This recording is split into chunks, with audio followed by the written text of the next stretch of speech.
and welcome to this Profit Protector Pro video.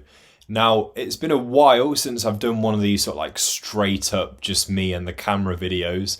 But you know, if you particularly enjoy this kind of content, then hey, I'm back. Anyway, this one isn't really going to be a tutorial as such. It's more so going to be food for thought. And that's what I also like doing as well. Obviously, you know, educating about the software and how to make the most out of it. But, you know, this will also help you get something else.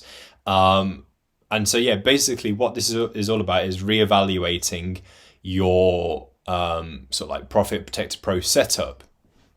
Now, obviously, if you have tried various things and you have found sort of like your own formula of, you know, perfect min and max price sums, you know, the perfect strategy for you and so forth, then that's fine. You know, you'll find, you know, the sort of strategies and rules and automations, you'll find everything, you know, that meets your own specific tastes. But if you have sort of only ever used the select sort of like strategies, for instance, since you started Profit Protector Pro, then this video is going to be more so for you, right?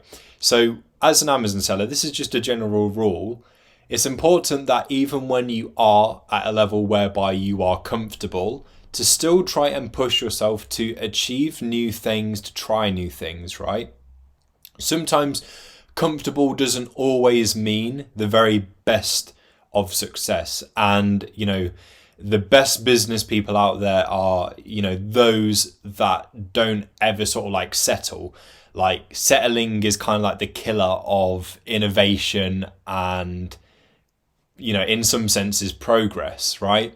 So it's important as well not to be like too hard on yourself and too overly critical and like, I need to do X, Y, Z. Like, congratulate yourself and also, you know, have some objectives.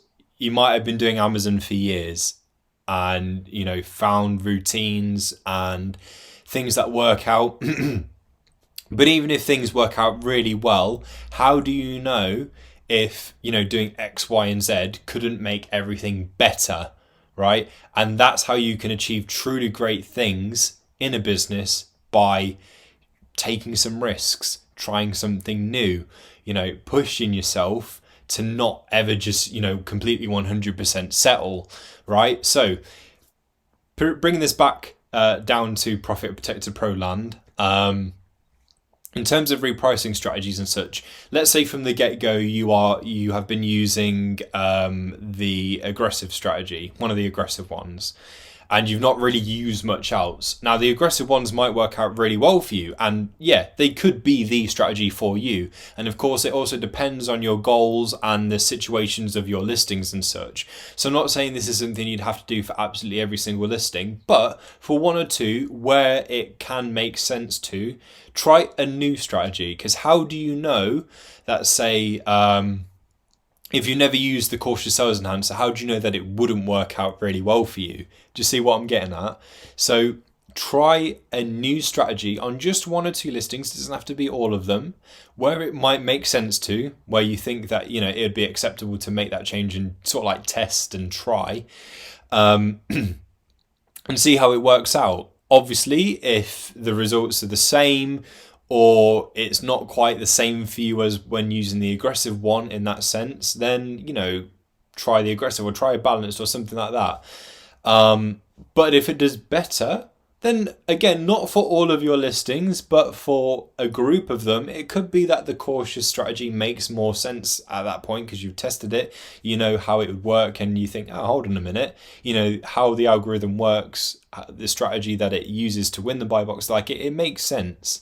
And it can, you know, achieve in some senses better things on listings like this one, for example.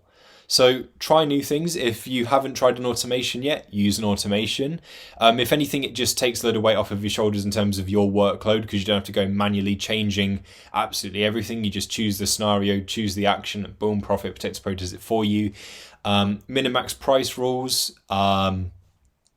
You know, I think that with that one, that's slightly different, whereby you do sort of like find what works and you stick around that for consistency across your items and such. But you know, how it works stuff out, tweak it a little bit to see if the results that it produces for you, you know, are a bit more in line with what it is you're looking to sort of like achieve, min and max wise. Yeah, I mean, more this video is basically more so about strategies and, you know, maybe try new things like automations and such. And with the new reports feature in Profit Protector Pro, actually, if you see things where the sales have had a decrease or things that haven't really sold, you know, through those reports, that can be a key indicator as to if you do actually go ahead and change anything. It could be that it's vital that you do make some form of change. But ultimately, the moral of this video is don't ever sit sort of like 100% comfortably and just settle and that's it.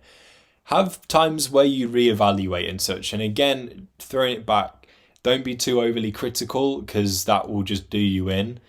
But have objectives, constructive feedback, note down what you've done well, what you might want to try, right? Give yourself a pat on the back for the things that you've done really, really well. Could just be that you know, got up and did your stuff today. Like, give yourself a pat on the back for that. And then if you, throughout the day, sort of like notice things that you think, you know, could this potentially work better? Could I try this strategy that I've never tried before? Give it a shot and see how it works for you. Thank you for watching, and I'll catch you soon.